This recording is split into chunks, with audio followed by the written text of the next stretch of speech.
Well, again, welcome to our site. We're actually in our x-ray room right now, and I wanted to take a couple of minutes and share a quick story with you.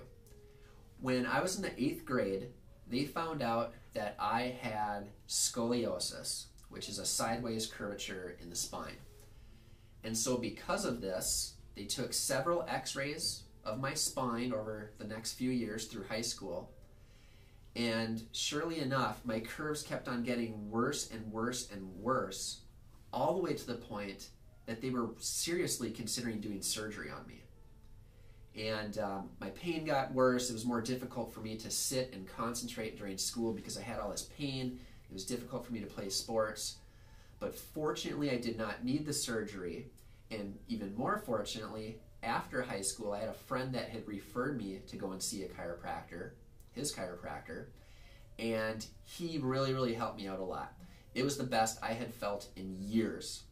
And soon after that, I decided that I wanted to become a chiropractor so I could help other people get out of pain.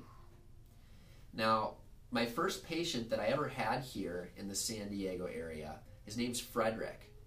And this is a really cool story because it's my first patient that I ever had here, and for the reason that he came to see me. See, most people think that you go to the chiropractor because of pain.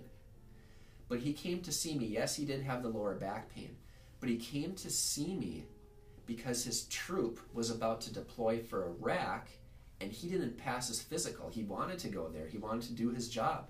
He felt that's what his calling was. Well, long story short, fortunately I was able to get him tuned up in a couple of weeks, and then he was off to Iraq. A year and a half later, he comes back, he says, if it wasn't for you, I wouldn't have been able to do my job in Iraq for the past year and a half. Here's a flag I flew for you, and here's a copy of a poem that I wrote. And that was one of the coolest things that I've ever received. In fact, we have it hanging up here in the hallway right now at our office. But I share that story with you because what brought him to see me was what he couldn't do. He wanted to do something, but he couldn't do it because the pain was holding him back. See, you could take medications, get pain pills, needle injections, things like this to help to cover up your pain. But it's not going to help you to function any better.